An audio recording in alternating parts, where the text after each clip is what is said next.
Good day everyone, my name is Rex Ivan Montero from BSIT 4D. So karong adlaw ako ang mo report about scheduled tasks and cron jobs. So ang topic nato kay all about sa automation kanang paandaro nato ang computer nga siya na mismo mubuhat og task automatically. No? So let's proceed sa itong introductions. So, a scheduled task or cron job is a way to automatically process on a computers. They help perform repetitive action automatically, such as a backups, maintenance, or script executions.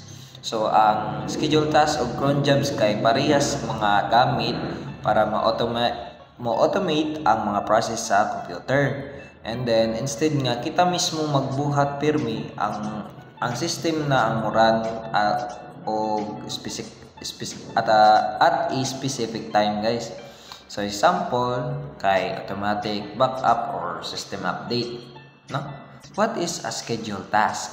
So as you can see, program description kay a scheduled task runs automatically at specific time in Windows. So ang objectives niya kay commonly used for backups, updates or script automations. Example, task name, backup documents, trigger daily at 10 p.m.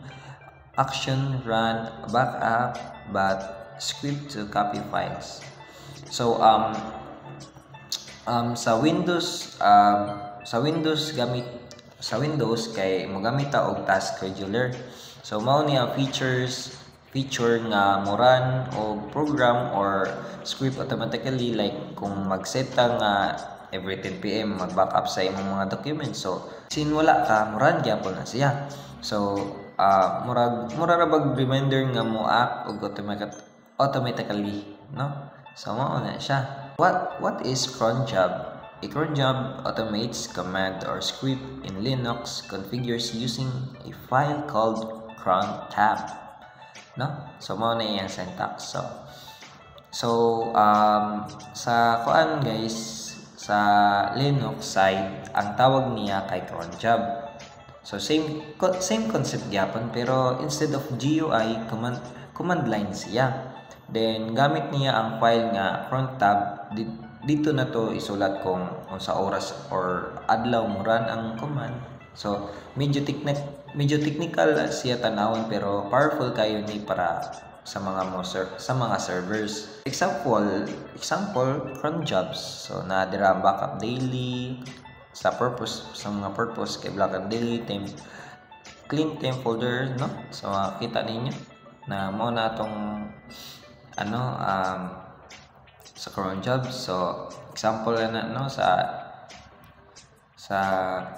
cron jobs. So example sa mga cron jobs kay mag-backup every 10 p.m, mo clean sa temp folder every Sunday, mo run og PHP's mo restart sa service every midnight, then run og PHP script every 30 minutes.